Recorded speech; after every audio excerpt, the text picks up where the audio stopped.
Halo anak-anak sekalian, selamat siang. Selamat Natal buat kita semua, termasuk juga kepada Bapak Ibu guru. Anak-anak sekalian, saat ini kita akan mendengarkan firman Tuhan. Walaupun kita tidak bertemu secara fisik, tapi kita sama-sama sadar saat ini kita sedang ibadah, kita tidak main-main, kita ada di hadapan Tuhan. Karena itu Bapak meminta untuk kita semua dengan sikap hormat, engkau tidak sambil-sambil yang lain, engkau dengan siap, engkau mau sungguh-sungguh dengar firman Tuhan.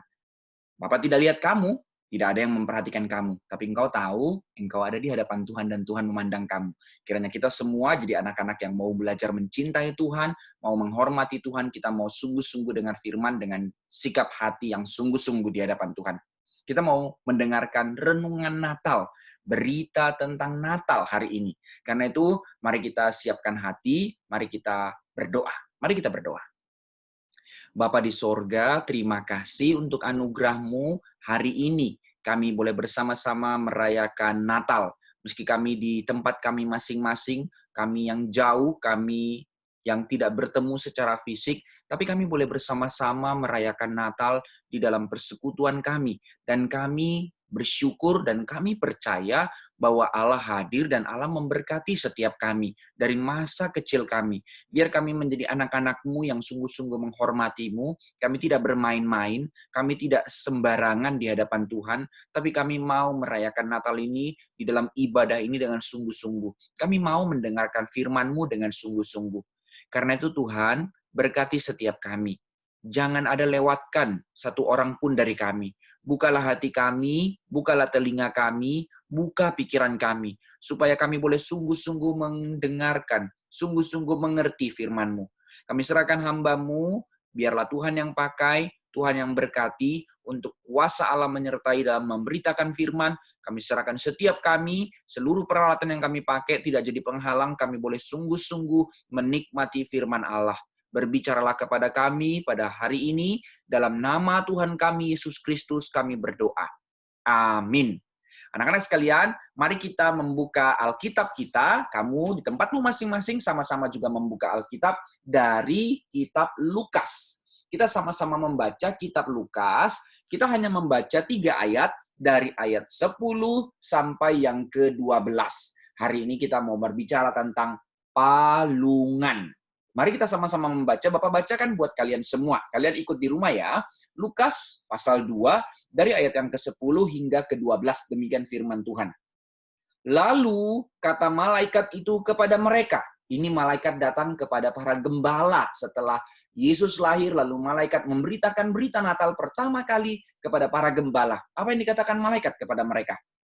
Jangan takut, sebab sesungguhnya aku memberitakan kepadamu kesukaan besar untuk seluruh bangsa. Ini kesukaan bagi semua orang.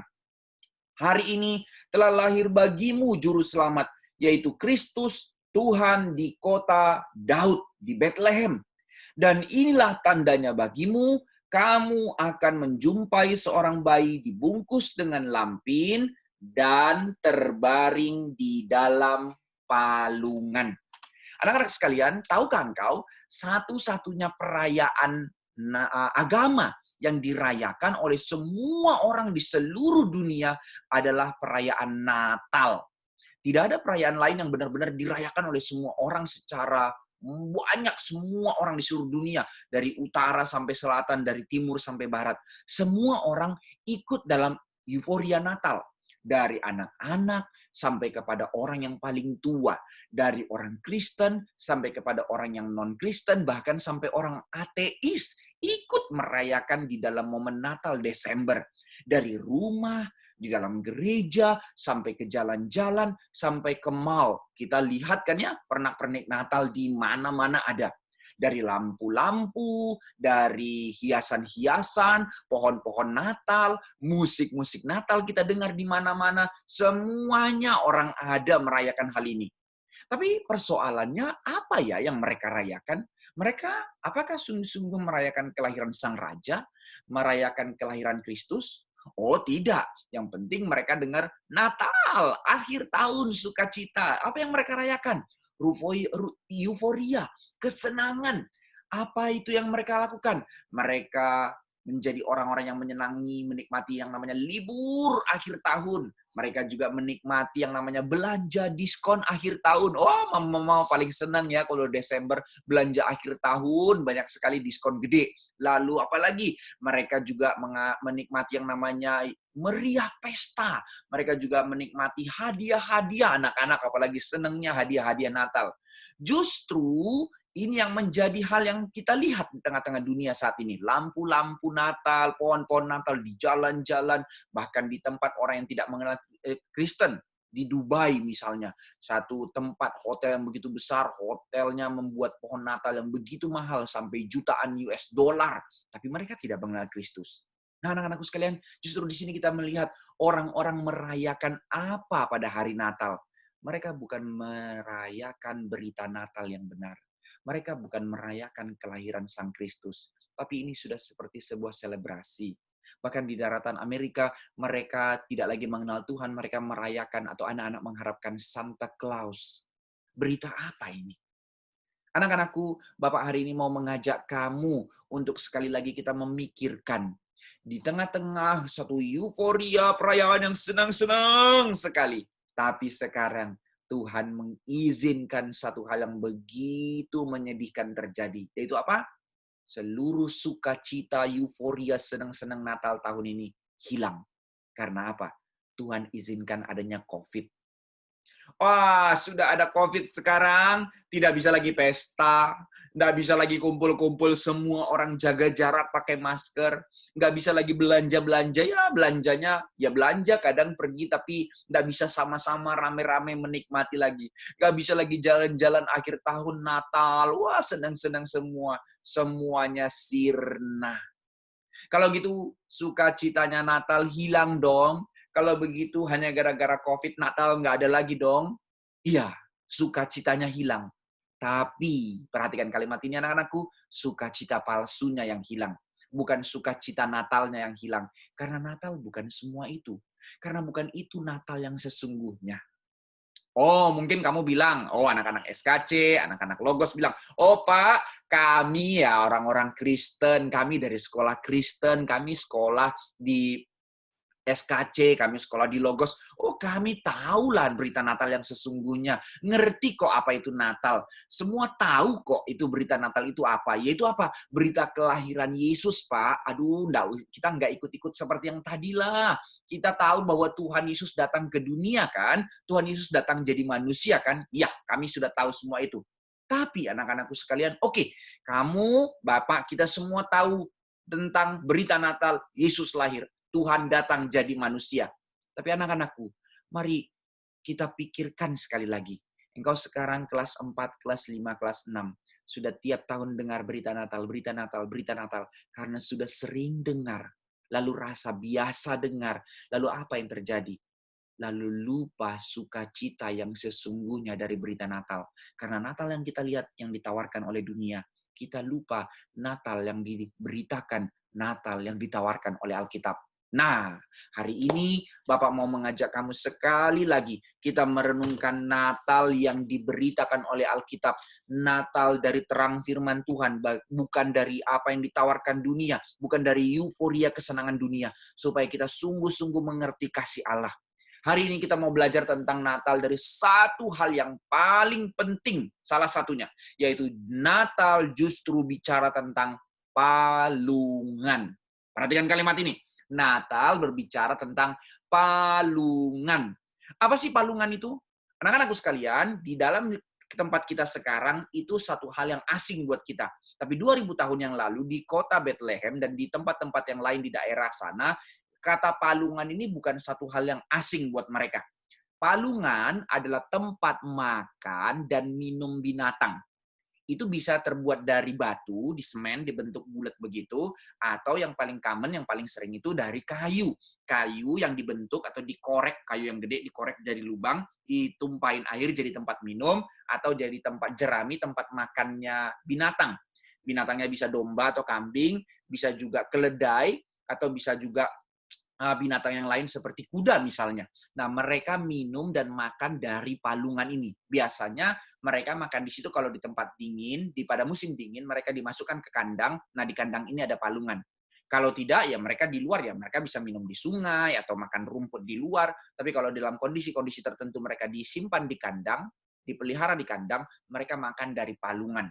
Maka anak-anakku sekalian, ini adalah tempat makan binatang. Jadi kamu bisa bayangkan, ini bukan seperti piring kita yang setelah makan kita cuci bersih. Ini tempat makan binatang, apalagi kalau dia dari kayu itu menjadi tempat yang begitu jorok. Liur-liurnya binatang itu satu-satu lengket, netes-netes, lama-lama membekas di situ. Kita aja punya gigi kalau nggak disikat jadi karang kan ya, jadi kotor. Nah ini tempat makan binatang itu. Berapa joroknya itu, berapa amisnya atau berapa baunya lendir kambing ada di situ. Bau tengik. Oh, inilah suatu berita yang begitu mengerikan dari berita Natal. Berita Natal, berita tentang palungan. Nah, apa kata malaikat tadi yang kita baca? Hari ini telah lahir bagimu juru selamat, yaitu Kristus. Dan apa tandanya? Dia terbaring di palungan. Maka anak-anakku sekalian, ternyata berita Natal bukan berita euforia senang-senang. Berita Natal bukan seorang Santa Claus yang naik rusa terbang lalu terbang-terbang kasih hadiah. Tidak. Berita Natal adalah berita yang memalukan. Loh, Pak, masa orang Kristen terima berita memalukan? Iya, bagi dunia ini berita memalukan. Kenapa? Tuhan jadi manusia, lalu Tuhannya itu datang jadi baby, dan tidak hanya jadi baby, dia diletakkan di dalam palungan. Oke Pak, kalau Tuhan datang selamatkan, wah itu berita besar. Tapi kalau Tuhan datang jadi manusia, loh kok Tuhan jadi manusia terbatas? Oke lah, masih bisa terima. Kalau Tuhan datang jadi manusia, dia jadi raja. Tapi ini Tuhannya datang jadi manusia, jadi baby kecil yang nggak bisa apa-apa. Terus bukan hanya itu, baby kecilnya bukan lahir di istana atau di rumah sakit kelas bintang VIP yang paling hebat. Ini lahir di kandang, diletakkan di dalam palungan, tempat makan binatang yang jorok, yang bau. Lalu ada orang yang bertanya, orang tua macam apa itu Maria dan Yusuf? Masakan mereka taruh anaknya di tempat yang seperti itu? Ini orang tua gila ya? Ini orang tua bodoh ya? Ya anak ditempatkan di tempat tidur dong. Anak di tempat yang hangat dong. Baby harus dibungkus supaya hangat. Kenapa ditempatkan di palungan yang jorok itu? Maka anak-anakku sekalian, hari ini Bapak mau ajak kamu sungguh-sungguh pikir. Kenapa berita Natal harus seperti ini? Apa yang mau dilakukan Tuhan sehingga dia harus datang dan diletakkan di palungan? Emangnya Tuhan tidak bisa datang jadi raja? Emangnya Tuhan tidak bisa datang jadi orang yang paling terhormat, seluruh malaikat baris untuk menyambut kedatangan dia? Bisa, bisa. Kamu tahu, kalau kamu nanti baca di dalam kitab Lukas itu, pada saat para gembala itu terima berita Natal tentang berita yang sangat menyedihkan ini. Tapi mereka bersuka cita bukan karena palungannya. Mereka bersuka cita karena setelah itu mereka menyaksikan seluruh malaikat di sorga bersorak memuji Tuhan. Perhatikan, kalau Tuhan mau suruh turunkan malaikat semua menyambut Yesus, gampang. Tapi dia pilih lahir di palungan.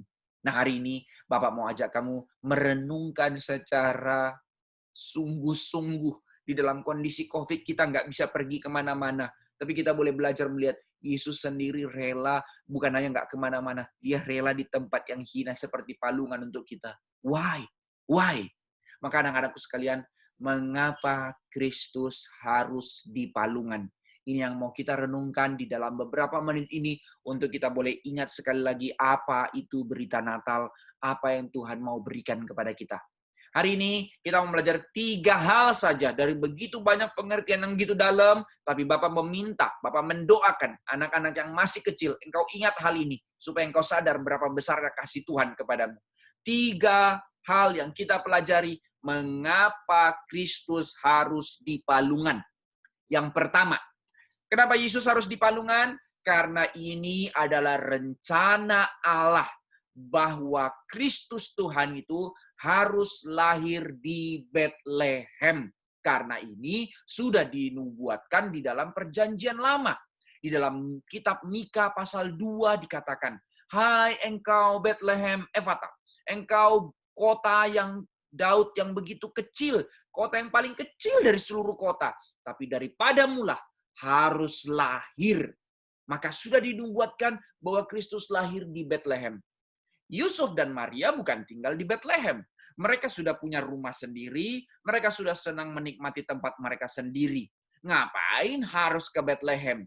Mereka tidak pergi ke Bethlehem karena, oh yuk kita pergi ke Bethlehem, karena ini kita mau bisnis nih, urusan pribadi. Oh yuk kita mau ke Bethlehem, kita mau jalan-jalan, liburan, kita mau kunjungi keluarga. Tidak, mereka pergi ke Bethlehem karena satu perintah dari Kaisar Romawi yang memaksa mereka. Tiba-tiba pada momen itu, Maria sudah hamil gede, sudah mau melahirkan. Lalu kata Kaisar, semua orang harus kembali ke kota kelahirannya masing-masing untuk mengadakan sensus. Ini perintah. Mereka harus pulang ke tempatnya mereka masing-masing. Maka semua orang dari berbagai tempat pasti migrasi, pergi untuk ke kotanya masing-masing. Ada yang punya sanak keluarga di sana, bisa numpang. Ada tempat penginapan, bisa numpang. Pasti ramai orang. Maka Yusuf dan Maria juga harus pergi karena perintah ini. Mereka dipaksa untuk pergi. Padahal Maria dalam hamil tua. Apa maksudnya hamil tua? Sudah segera mau melahirkan. Maka anak-anakku ketika mereka pergi, itu sebab dikatakan tidak ada tempat buat mereka. Bisa jadi penginapan sudah penuh. Karena penginapan di saat itu bukan seperti kita sekarang, oh banyak hotel. Enggak, itu bukan tempat liburan. Itu rumah orang biasa di sana. Zamannya bukan kayak kita tempat hotel-hotel banyak. Mungkin hanya 1-2 penginapan dan itu sudah penuh orang lain. Karena Maria dan Yusuf tidak mungkin buru-buru pergi. Hamil gede, jalannya pasti pelan-pelan. Bisa jadi sudah tidak ada penginapan. Dan kemungkinan besar mereka tidak punya keluarga di sana. Mereka mungkin hanya berharap ketok pintu untuk orang bisa tampung. Karena tidak ada tempat yang ada apa. Mungkin itu lantai bawah, tempat binatang. Nggak kena hujan sih, tapi itu di bawah rumah, itu tempat binatang, dan di situ masih bisa kosong. Karena segera Maria harus melahirkan, tidak ada tempat lagi. Nah dari hal ini kita boleh belajar apa yang terjadi. Dari perjanjian lama sudah dinubuatkan bahwa Yesus harus lahir di Bethlehem. Dan tempat yang ada di Bethlehem adalah palungan. Kenapa? Karena dikatakan dari perjanjian lama, ketika Tuhan datang, manusia menolak dia. Kitab Yesaya mencatat ini. Jangankan kekayaan parasnya pun kita tidak mau lihat. Orang di dalam perjanjian lama, Yesaya sudah menubuatkan kedatangan Yesus, orang bukannya sambut padahal dia Tuhan, dia Allah kita, dia Raja kita yang mau selamatkan kita. Tapi manusia tidak melihat ini. Bahkan di dalam kitab Yohanes dikatakan, manusia milik kepunyaannya menolak dia. Inilah yang harus ditanggung Yesus bahkan dari bayi. Bukan hanya nanti di kayu salib dia ditolak, tapi dari kecil orang sudah menganggap remeh dan menolak dia. Kenapa Yesus harus di palungan di Bethlehem? Karena ini adalah rencana kekal Allah. Dia datang, dia menderita.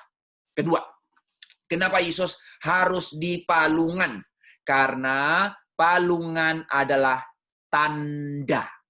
Satu-satunya tanda untuk menunjukkan bahwa dialah sang juru selamat. Anak-anakku sekalian, tadi kan dikatakan malaikat yang datang kepada para gembala di padang, mereka lagi di padang jaga domba mereka, sudah pada saat itu pasti malam hari, lalu malaikat datang mengatakan, jangan takut. Maka di dalam keberadaan itu, mereka dikasih tahu bahwa hari ini telah lahir bagimu juru selamat di kota Daud, di Bethlehem itu. Apa tandanya? Tandanya ialah dia dibungkus dengan lampin, baby waktu lahir ya memang dibungkus dengan kain. Jadi semua baby ya sama. Kalau gitu apa yang membedakan? Ya di mana kami cari babynya? Tapi bukan hanya di situ, dibungkus dengan lampin dan diletakkan di palungan.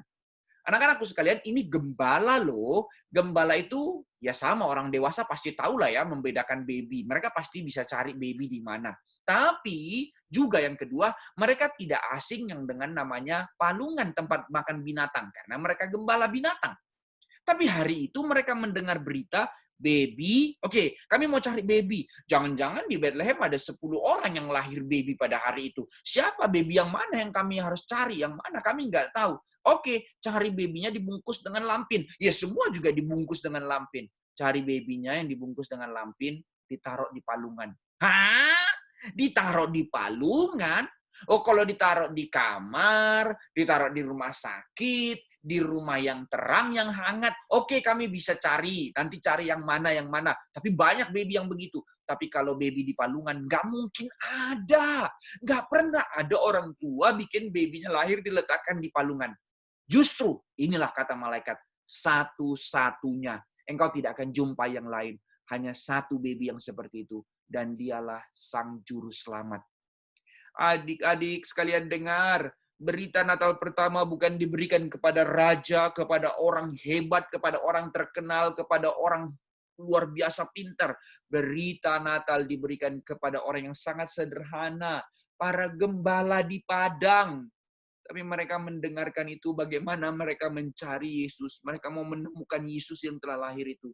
Mereka tinggal cari yang di palungan. Tanda. Tuhan Yesus lahir bukan dengan tanda-tanda spektakuler. Bayi itu lahir, carilah dia di Bethlehem. Apa tandanya? Kamu akan lihat, wah, kembang api buar seperti Natal hari ini. Kamu akan lihat, carilah baby yang di sampingnya ada Santa Claus baju merah, gendut itu. Tidak, tapi palungan. Maka mendengar itu, di satu pihak pasti mereka bingung. Pertama, malaikat datang. Mereka tidak pernah bayangkan malaikat datang begitu besar. Mereka takut, wajar takut. Kedua, setelah itu diberitakan tentang Sang Juru Selamat yang dinanti-nantikan oleh orang Israel lama sekali. Sekarang mereka yang pertama kali dengar. Ketiga, tapi tandanya aneh. Masakan Tuhan Sang Juru Selamat harus di dalam palungan? Wah, mereka pasti gentar. Tuhan, Juru Selamat, harus rela di palungan. Apa-apaan ini? Mereka saja sudah takut dengan malaikat, tapi Tuhan sekarang di palungan. Berapa hinanya?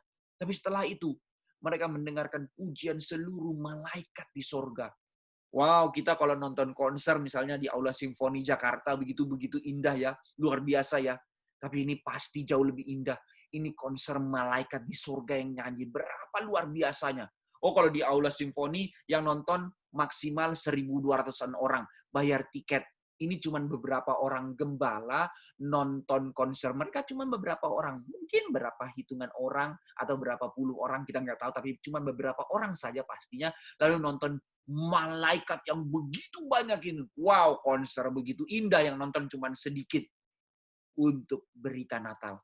Mereka hati terbakar, setelah nonton konsernya mereka senang sekali. Lalu ya sudah, kita tidur lagi. Oh tidak, setelah mendengar berita itu, mereka bergegas pergi. Mereka rela tinggalkan binatang mereka. Resiko loh, kalau nanti binatang mereka diterkam oleh serigala bagaimana?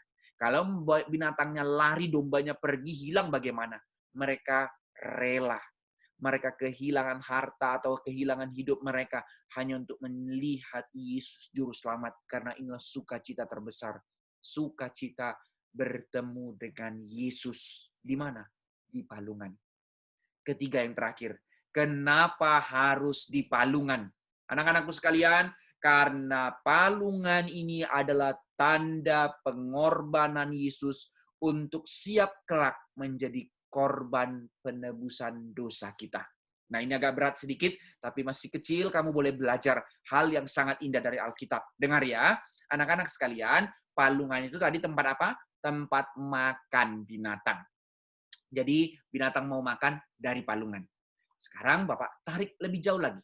Waktu Yesus lahir di kota apa tadi? Bethlehem. Di dalam bahasa Ibrani, kata Bethlehem itu artinya house of bread, rumah roti. Jadi tempat makan juga. Di palungan tempat makan. Bethlehem itu sendiri artinya rumah roti. Lalu kamu ingat, tarik lagi ya, nanti apa hubungannya nanti Bapak kasih tahu.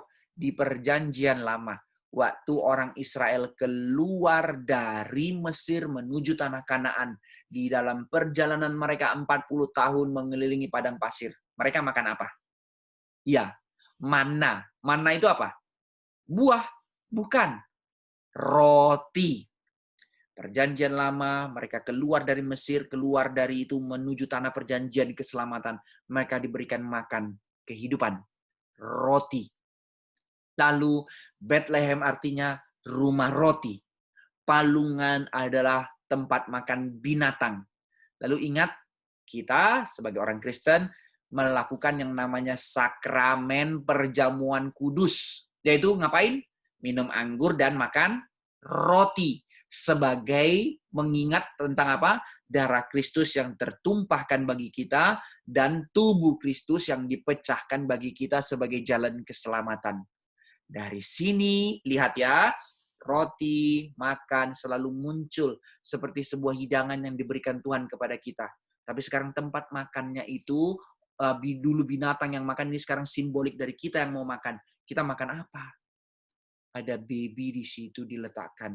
Mau menggambarkan tentang Yesus akan menjadi kurban untuk menebus dosa kita. Menebus kita dari dosa. Yesus yang harus terpecah tubuhnya di atas kayu salib untuk menggantikan hukuman dosa kita.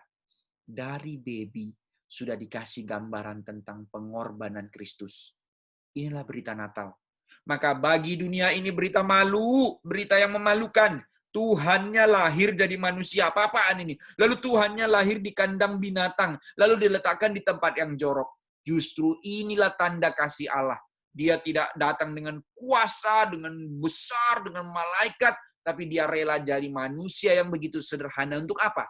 Dia rela menanggung segala kehinaan. Tapi di dalam semua itu, Yesus tidak pernah jatuh dalam dosa.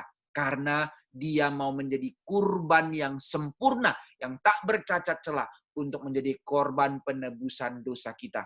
Bukan uang, bukan binatang, bukan kebaikan kita yang bisa selamatkan kita. Tapi ada kurban yang sejati, yang sempurna, yang menggantikan hukuman atas dosa-dosa kita.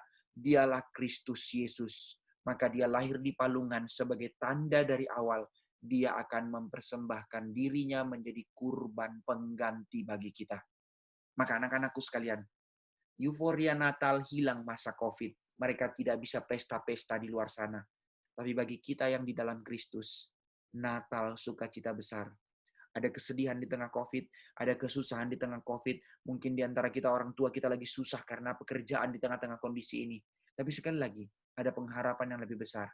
Seperti para gembala, mereka di dalam kesusahan, mereka tinggalkan ternak mereka. Tapi mereka menemukan Kristus yang menjadi pengharapan kekal, sukacita kekal. Anak-anakku dengar, inilah berita Natal, berita tentang palungan, berita tentang pengorbanan Kristus, berita tentang kasih Allah yang begitu besar. Sehingga ini bukan soal belanja, libur-liburan, senang-senang. Oh, dapat itu baik, tapi bukan itu yang terpenting. Kalau kamu hanya dapat itu, kehilangan Kristus, apa artinya? Tapi hari ini, melalui Zoom ini kita sama-sama merenungkan berita Natal untuk sekali lagi sadar betapa besarnya kasih Allah kepadamu. Betapa luar biasanya pengorbanan Kristus bagimu. Dia rela di tempat yang najis, tempat lendir-lendir binatang itu dibaringkan di situ. Supaya kau dan saya, kita jadi anak-anak yang ditebus, jadi anak-anak yang diselamatkan, untuk jadi anak-anak dipakai bagi kemuliaan Allah. Hidupmu dan hidup Bapak telah dikuduskan dengan cara Tuhan Yesus menanggung segala kehinaan, supaya kita disucikan, dikuduskan, dikhususkan jadi milik kepunyaan Tuhan. Kamu dan Bapak bukan milik dunia, bukan milik setan, bukan milik kesenangan dunia yang menghancurkan. Kita milik Kristus.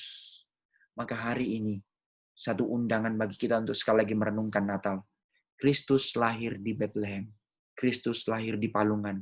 Dan Kristus mau kita lahir baru di dalam Dia untuk menjadi anak-anak yang ditebus untuk hidup bagi kemuliaannya. Maukah engkau? Selamat renungkan Natal. Sekali lagi ingat kasih Allah untukmu. Dia rela berkorban begitu luar biasa, tanggung kehinaan dari baby sampai kepada kematian di atas kayu salib yang hina, supaya kita selamat. Tuhan memberkati anak-anakku sekalian. Selamat Natal. Selamat merenungkan kasih Kristus yang begitu besar.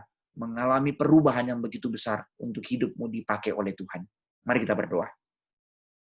Bapa Sorgawi, terima kasih karena kasih-Mu yang begitu besar, Engkau merelakan anak-Mu datang ke dunia. Kami gentar ya mengingat kasih-Mu yang begitu besar, ya Yesus Kristus yang rela inkarnasi datang jadi manusia, bahkan lahir menjadi baby, lahir di kandang binatang, untuk ditempatkan di kandang domba dan di palungan itu.